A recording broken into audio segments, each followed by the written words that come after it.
கிறிஸ்துவுக்குள் பிரியமானவர்களே, கர்த்தராகிய இயேசு கிறிஸ்துவின் நாமத்தினால் உங்கள் அனைவருக்கும் என் அன்பின் வாழ்த்துதலை தெரியப்படுத்துகிறேன். கர்த்தருடைய பெரிதான கிருபையினால தாளந்துகளை பெருக்குவது எப்படி என்ற தலைப்பின் கீழ் நாம் தியானிக்க போகிறோம். முதலாவது, தாளந்து என்றால் என்ன? பிரியமானவர்களே, ஒரு இருசக்கர வாகனத்தை நீங்க நினைவில் வைத்துக் கொள்ளுங்கள். பெட்ரோல் போடாமல் எந்த இருசக்கர வாகனமும் ஓடுவது இல்லை. பெட்ரோல் ஒரு எரிசக்தியாக ஸ்கூட்டருக்கு பயன்படுகிறது. அது போலவே தேவன் நமக்காய் வைத்திருக்கிற இலக்குகளை அடையவும் தரிசனங்களை நிறைவேற்றவும் அவர் தருகிற எரிசக்தியே தாளந்துகளாகும். ஹல்லேலூயா. பிரியமானவர்களே, தாளந்துகளை பெறாதவர்கள் ஒரு நாளும் தரிசனங்களை அடைய முடியாது. அது மாத்திரமல்ல, பெட்ரோல் நிரப்புவதற்கு நாம் பெட்ரோல் நிலையத்திற்கு செல்ல வேண்டும். அதுபோல நாம் ஒவ்வொருவரும் நம்முடைய வாழ்க்கையில் தாளந்துகளை பெறுவதற்கு தேவனின் பாதத்தில் முழங்காலில் நிற்க வேண்டும். அதுபோல நாம் தாளந்துகளை பெறுவதற்கு தேவனின் பாதத்தில் முழங்காலில் நிற்க வேண்டும். அவர் பாதத்தில் தரித்திருக்க வேண்டும். அப்பொழுது நிச்சயமாக தேவனிடமிருந்து நாம் தாளந்துகளை பெற்றுக்கொள்ள முடியும். ஹல்லேலூயா. மத்தேயு 25வது அதிகாரம் 15வது வசனம், அவனுடைய திறமைக்கு தக்கதாக ஒருவனிடத்தில் 5 தாளந்தும் ஒருவனிடத்தில் 2 தாளந்தும் ஒருவனிடத்தில் 1 தாளந்துமாக கொடுத்து உடனே பிரயாணப்பட்டு போனேன். இந்த வசனத்தின்படி தேவனுடைய பிள்ளைகள் எல்லாருக்கும் தாளந்துகள் உண்டு. குறைந்தபட்சம் 1 தாளந்தாவது தேவன் நமக்கு தந்திருக்கிறார். தேவன் தந்த தாளந்துகளை நாம் மறைத்து வைக்காமல் அதை பயன்படுத்தும் போது நம்மை பற்றிய தேவ திட்டம் முழுமையாக நம்முடைய வாழ்க்கையில் நிறைவேறும். பிரியமானவர்களே, இன்னைக்கு யாருக்காவது உங்களுக்குள்ள இருக்கிற தாளந்து தெரியல அப்படின்னா நீங்க கர்த்தருடைய சமூகத்துல காத்திருந்து உங்களுக்குள் என்ன தாளந்து எவ்வளவு கொடுத்திருக்கிறாரு அப்படின்னு சொல்லி நீங்க அறிய வேண்டும். அப்பொழுதுதான் தேவ திட்டம் உங்களுடைய வாழ்க்கையில் பரிபூரணமாய் நிறைவேறும். அது மாத்திரமல்ல, நம்முடைய தேவ சித்தத்தை நாம் கண்டுபிடித்து அதை செயல்படுத்தும் பொழுது நம்முடைய வாழ்க்கையில் நாம் ஆசீர்வதிக்கப்பட்டவர்களாக இருப்போம். அது மாத்திரமல்ல, நம்முடைய தாளந்துகளை நாம் அறிந்து செயல்படும் பொழுது நாம் ஆசீர்வதிக்கப்பட்டவர்களாய் இருப்போம். பிறருக்கும் நாம் ஆசீர்வாதமாய் இருப்போம். ஹல்லேலூயா. இரண்டாவதாக, தாளந்துகளை பெருக்குவது எப்படி? மார்க் 4வது அதிகாரம் 20வது வசனம், வசனத்தை கேட்டு ஏற்றுக்கொண்டு 1 30 1 60 1 100 பலன் கொடுக்கிறார்கள். இவர்களே நல்ல நிலத்தில் விதைக்கப்பட்டவர்கள் என்றார். இந்த வசனத்தின்படி திறமைகளும் தாளந்துகளும் உள்ளவர்களை 3 வகுப்பாக இயேசு கிறிஸ்து பிரித்து காட்டுகிறார். பிரியமானவர்களே, சிலர் 30% பலன் கொடுக்கிறார்கள், சிலர் 60% பலன் கொடுக்கிறார்கள், சிலர் 100க்கு 100 பலன் கொடுக்கிறார்கள். நம்முடைய தேவன் பட்சபாதம் உள்ளவர் அல்ல என்று நாம் ரோமர் 2வது அதிகாரம் 11வது வசனத்தில் பார்க்கிறோம். அப்படியானால் ஏன் 30 60 100 என்ற விகிதத்தில் பலன் கொடுக்கிறார்கள் என்று நீங்க கேட்டீங்க அப்படின்னா, பிரியமானவர்களே, 30% திறமை பெற்றவர்கள் அதற்கு உண்மையாக இருக்கும்போது 60% வளருவார்கள். ஹல்லேலூயா. மத்தேயு 25வது அதிகாரம் 21 23வது வசனத்துல நம்ம பார்க்கிறோம், கொஞ்சத்தில் உண்மையுள்ளவன் அநேகத்தின் மேல் அதிகாரியாக வைக்கப்படுவான் என்று தாளந்துகளை குறித்த உவமைகளில் கர்த்தராகிய இயேசு கிறிஸ்து நமக்கு சொல்கிறார். பிரியமானவர்களே, 60% திறமை பெற்றவர்கள் அதை உண்மையாக பயன்படுத்தும் போது 100% திறமை உள்ளவர்களாக வளருவார்கள். எனவே தாளந்துகளையும் திறமைகளையும் விருத்தி செய்ய முடியும். நாம் ஒவ்வொருவரும் அதை பெருக்கிக் கொள்ள முடியும். தாளந்துகள் குறித்த சத்தியத்தை நம் கர்த்தராகிய இயேசு கிறிஸ்து போதிக்கும் போது 3 காரியங்களை நமக்கு சொல்கிறார். ஒருவனிடத்தில் 5 தாளந்தும் மற்றவனிடத்தில் 2 தாளந்தும் அடுத்தவனிடத்தில் 1 தாளந்தும் கொடுத்திருக்கிறார் என்று நாம் மத்தேயு 25வது அதிகாரம் 15வது வசனத்தில் பார்க்கிறோம். அவனவன் திறமைக்கு தக்கதாக அவனவனுக்கு தாளந்துகளை இயேசு கிறிஸ்து பிரித்து கொடுத்திருக்கிறார்.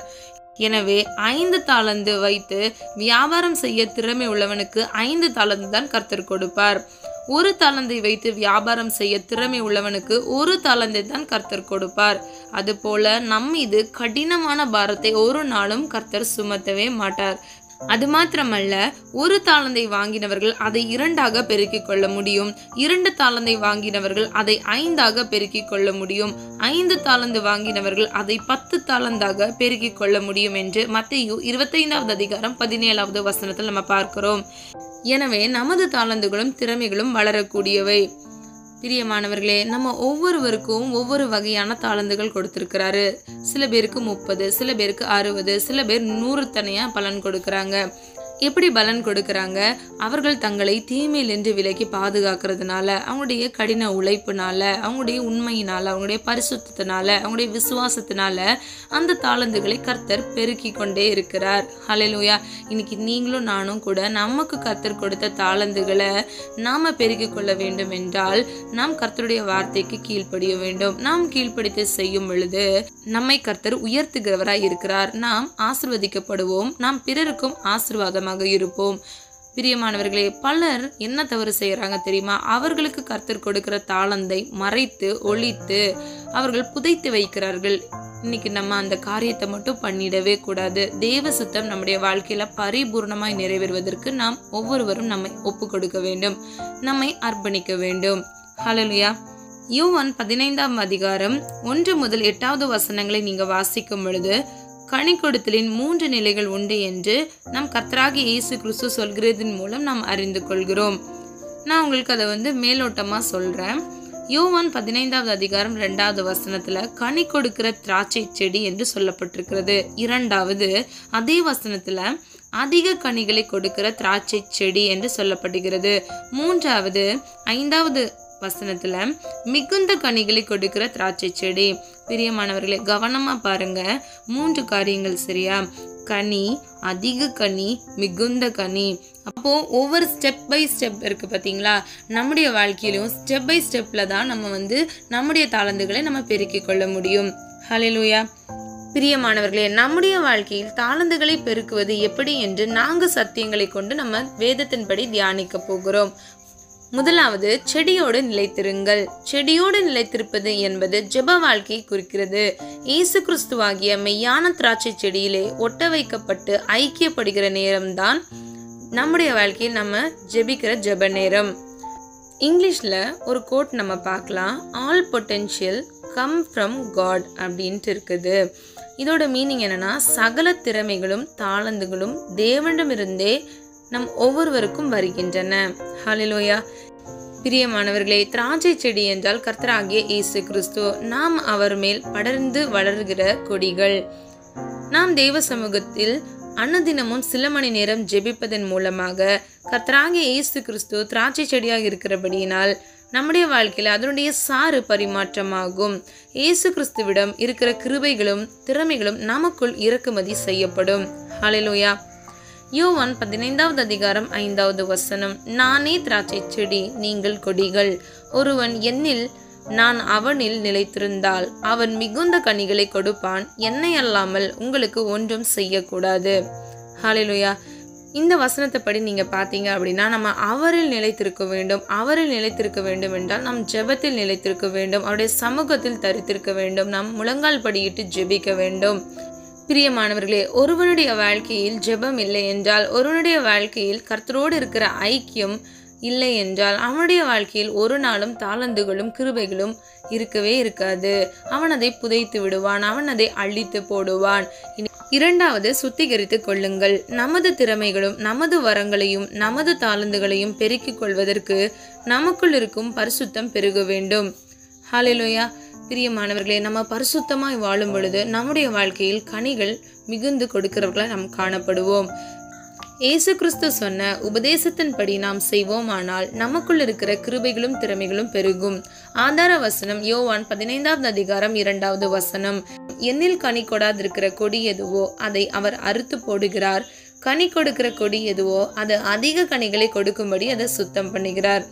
பிரியமானவர்களே, தாளந்துகளை பெருக்குவதற்கு நாம் சுத்திகரிக்கப்பட வேண்டும்.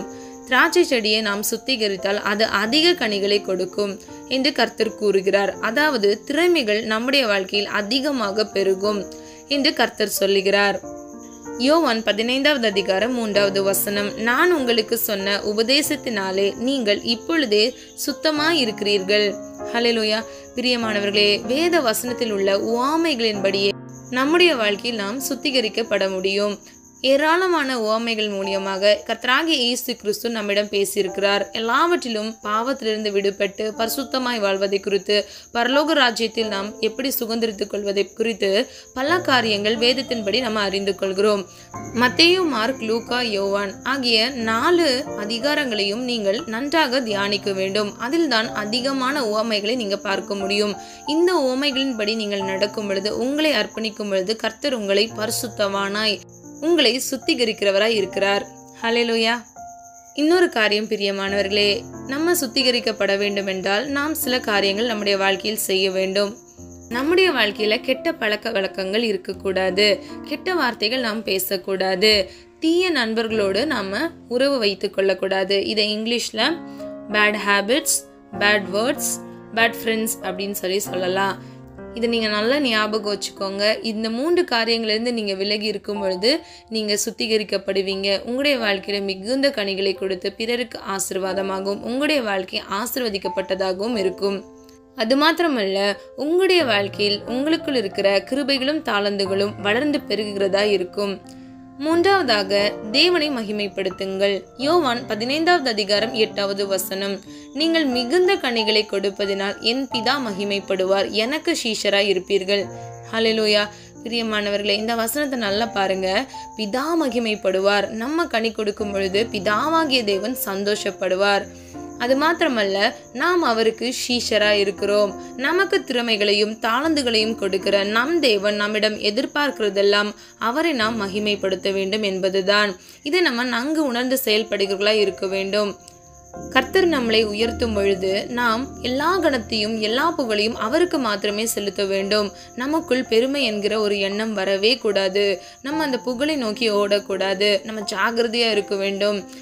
பிரியமானவர்களே, நம்ம நிற்கிறோம் என்று நினைத்து கொண்டிருப்போம். ஆனால் நமக்கே தெரியாமல் நம்ம விழுந்து போயிடுவோம். அப்போ நம்ம என்ன பண்ணணும்? 1க்கு 2 முறை நம்ம மிகவும் ஜாக்கிரதையாக இருக்க வேண்டும். லூசிஃபர் கிட்ட இருந்தது அந்த பெருமை தான். அதனால தான் அவன் வீழ தள்ளப்பட்டான். அப்போ அவனுக்குள் இருக்கிற அந்த சுபாவம் நமக்குள்ள ஒரு நாளும் வரவே கூடாது. நம்ம யாரு? தேவனின் பிள்ளைகள். ஹல்லேலூயா. இன்னொரு வசனத்தை நாம் வேதத்தின்படி பார்க்கலாம். தாழ்மை உள்ளவர்களுக்கு கிருபை அளிக்கிறார், பெருமை உள்ளவர்களுக்கோ கர்த்தர் எதிர்த்து நிற்கிறார் என்று நம்ம பார்க்கிறோம். பிரியமானவர்களே, வானத்தையும் பூமியும் படைத்த சர்வ வல்லமையுள்ள தேவனுக்கு விரோதமாக யாராவது எதிர்த்து நிற்க முடியுமா? இல்லவே இல்லை. நமக்குள்ள இந்த பெருமைங்கிற எண்ணம் வரக்கூடாது. எல்லா மகிமையும் எல்லா துதிகளும் நிச்சயமா நீங்க அந்த மகிமையை கர்த்தருக்கு மாத்திரமே செலுத்த வேண்டும். பிரியமானவர்களே, வேதத்தின்படி ஒரு எடுத்துக்காட்டை நான் சொல்ல விரும்புகிறேன். 1 கொரிந்தியர் 1வது அதிகாரம் 27வது வசனம், 29வது வசனம். 27, ஞானிகளை வெட்கப்படுத்தும்படி தேவன் உலகத்தில் பைத்தியமானவைகளை தெரிந்து கொண்டார், பலமுள்ளவைகளை வெட்கப்படுத்தும்படி தேவன் உலகத்தில் பலவீனமானவைகளை தெரிந்து கொண்டார். ஹல்லேலூயா. 29வது வசனம், மாம்சமான எவனும் தேவனுக்கு முன்பாக பெருமை பாராட்டாதபடிக்கு அப்படி செய்தார். பிரியமானவர்களே, 27வது வசனத்தை பாருங்க. ஞானிகளை வெட்கப்படுத்துவதற்கு உலகத்தில் பைத்தியமானவர்களை தெரிந்து கொண்டார். அது மாத்திரமல்ல, பலமுள்ளவைகளை வெட்கப்படுத்தும்படிக்கு தேவன் உலகத்தில் பலவீனமானவைகளை தெரிந்து கொண்டார். ஹல்லேலூயா. 28வது வசனத்தையும் நீங்க பாருங்க. உள்ளவைகளை அவமாக்கும்படி உலகத்தில் இழிவானவைகளை அற்பமாக எண்ணப்பட்டவைகளையும் இல்லாதவர்களையும் தேவன் தெரிந்து கொண்டார். ஹல்லேலூயா. இதுல நம்ம 4 காரியங்கள் பார்க்கிறோம். பைத்தியமானவர்கள் என்றால் அவர்கள் ஞானிகள் அல்ல, பலவீனர்கள் என்றால் வல்லவர்கள் அல்ல, இல்லாதவர்கள் என்றால் பிரபுக்கள் அல்ல, அற்பமானவர்கள் என்றால் உள்ளவர்கள் அல்ல. பிரியமானவர்களே, இந்த 4 காரியத்தின் மூலமாக கர்த்தர் நம்முடைய வாழ்க்கையில நமக்கு சொல்ல வர்றது என்ன அப்படின்னா, நம்மளை பைத்தியமானவர்கள், பலவீனமானவர்கள், நம்ம இழிவானவர்கள், நம்ம இல்லாதவர்கள், நம்மை தெரிந்து கொண்ட நோக்கம் என்னன்னா, நம்ம அவருக்கு மகிமை செலுத்துவோம். யார் தன்னுடைய சொந்த மகிமையை தேடுறாங்களோ அவங்க கர்த்தருடைய பார்வையில அருவருப்பானவர்களா இருக்கிறார்கள்.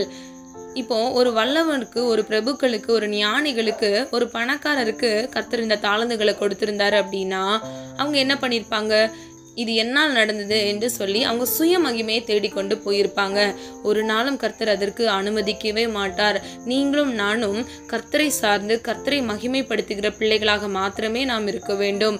இப்படி செய்கிறதன் மூலம் நம்முடைய வாழ்க்கையில் தேவன் தந்துகிற தாளந்துகளை நாம் பெருக்கிக் கொள்ள முடியும். ஹல்லேலூயா. கடைசியாக, தடைகளை தகர்த்து எறியுங்கள். திறமையும் தாளந்தும் உள்ளவர்கள் மிக வேகமாக உயர்த்தப்படுவார்கள், ஆசிர்வதிக்கப்படுவார்கள். அப்பொழுது போட்டியாளர்களும் பொறாமைக்காரர்களும் ஏராளமாய் எழும்புவார்கள். நம்ம வேதத்தின்படி ஒரு காரியத்தை நம்ம பார்க்கலாம். யோசேப்பிற்கு தரிசனம் இருந்தது. அதை நிறைவேற்றக்கூடிய ஞானத்தை போதிக்கிற வரமும் அறிவை உணர்த்தும் வரமும் கிருபையையும் தாளந்தையும் இருந்தது. அந்த யோசேப்பை கொலை செய்யும்படி அவருடைய குடும்பத்தாரே அவருக்கு விரோதமாக எழும்பினார்கள்.